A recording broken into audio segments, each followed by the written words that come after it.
কামিনী কাঞ্চন থেকে তফাৎ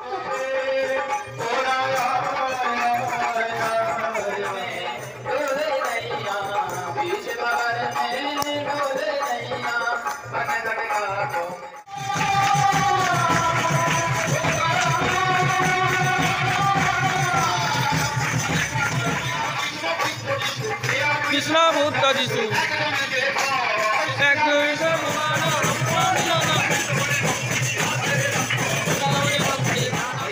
কখনো অষ্টমী, কখনো নবমী, কখনো দশমী, কখনো একাদশী, কখনো পূর্ণিমার চাঁদ হয়েছে, মানে কেউ আংশিক বলেছেন, কেউ পুরোটা খোলসা করেননি। ঠাকুর কিন্তু এসে সব জাতিকে মায়েরা বিভিন্ন জায়গায় মাতৃস্মরণ করছেন।